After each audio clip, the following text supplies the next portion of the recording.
How is everybody doing? Day 22 of our husband's boot camp.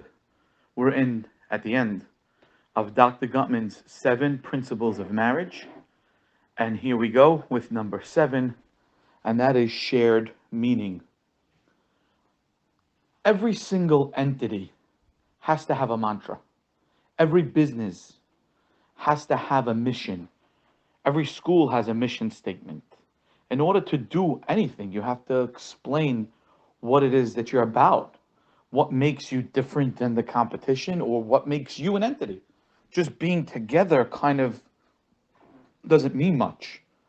A guy who gets married because he's attracted to his wife and he just wants to be with her more and they enjoy hanging out, eventually that's not going to be there anymore. The attraction will fade. The common denominators between the two of them and the time that they enjoy will soon start to dissipate. And you're left with what? You don't have anything else. The only thing holding you together was attraction and fun. And that obviously doesn't last. There's an unbelievable midrash.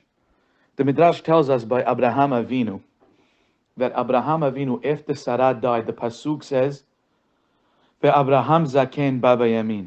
Abraham was old, he was coming in days.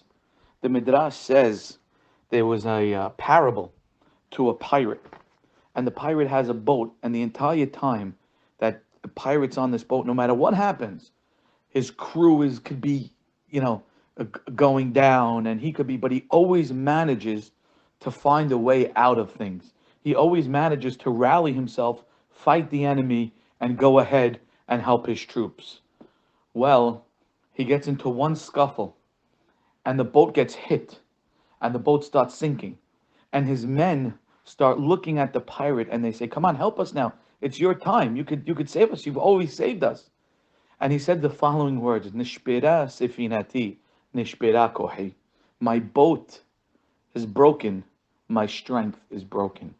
Abraham Avinu got old when Sarah died. Abraham and Sarah were a team.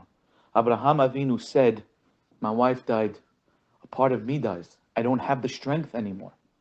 Because Abraham and Sarah were a team. And their goal was one goal. They had one mission.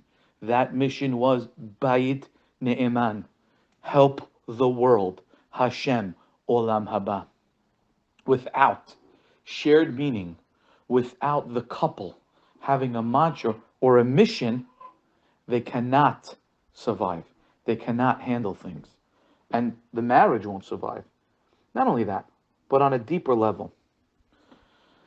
So every morning I give a Daf Yomi class. A lot of people from my Daf are in this chat, love them. But there's something special about the Daf Yomi class. There's something special about any class or any group that is together for Torah. It's a stronger relationship than coworkers. It's a stronger relationship than your softball team, because you're feeling that I'm part of something that's fulfilling. I'm part of something that's special. I'm part of something that is going to eventually earn me eternal reward. This is good. So you love the people that are with you in this endeavor because you know that person is helping me as a person. And that person likes you because he knows you're helping him. So therefore there is a camaraderie based on truth. There's a camaraderie based on something holy rather than just a team feeling in a softball team, in a locker room, co-workers, which is all a way of uniting people, but it's not a fulfilling uniting. And therefore, there's no real love like that person's helping me. We're winning. It's great. But it's not something that's fulfilling. When you get a shared meaning with your wife, that we're in this to bring up the children, to have a bayit ne'eman, to eventually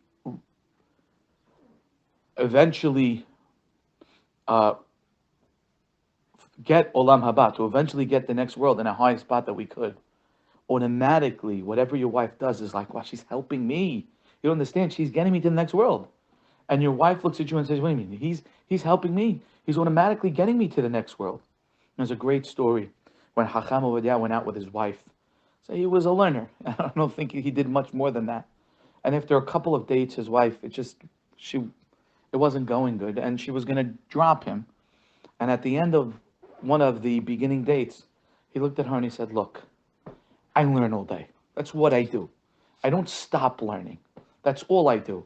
You want a portion in my learning, you could marry me. If not, I'll find somebody else." And she looked at it like went from that angle. And she said, "You know what? I want a portion in his learning." And now for the rest of their lives, every time Hacham Obadiah looked at his wife, "That's my partner. She's helping me. She's helping me get something special, better than I could ever imagine." And every time she looked at her husband with pride glowing, "Look at that. He's getting me somewhere." We have to get to that point in life with our wives where we have shared meaning, shared purpose, where there's a mantra, there's a call, there's a uniting factor, and that uniting factor is Hashem. Bayit ne'eman, olam haba. We're together in this. And when it's spoken between your wife and yourself, that we're on our way to getting olam haba together, and you're helping me, and I'm helping you, there's a tremendous amount of love that's gained, tremendous amount of respect that's gained, and a tremendous amount of admiration that's gained. So, this rule is shared meaning. You must have shared meaning and shared purpose in your relationship. So this is going to be an interesting one. I think it's very worthwhile. I think you'll see that it's very worthwhile. There's not that many bonding things you could do with a person better than study Torah. And if our goal, together with our wife, our meaning is Torah, is Olam Haba, is the next world, is Bayit Ne'eman, to build a house for Hashem. And our goal is Hashem. There's no greater way to solidify that than by making a time once a week for 10, 15 minutes where you sit down with your wife alone and you go through a book of Torah together. Something special, something important. Maybe something on the chinuch of your kids. Maybe something on, because really, when I say shared meaning, shared purpose, it's the kids. But it's the kids growing up in the proper didik, in the proper way. So the task of this is going to be to make a time, make a place, make a book, a meeting with your wife once a week where you're never going to miss that you and your wife sit down and learn something together. Grow intellectually, educate yourselves together. She'll read one paragraph, you read another paragraph. Could be an English book, a Hebrew book, whatever you want. But it has to be a book of Torah.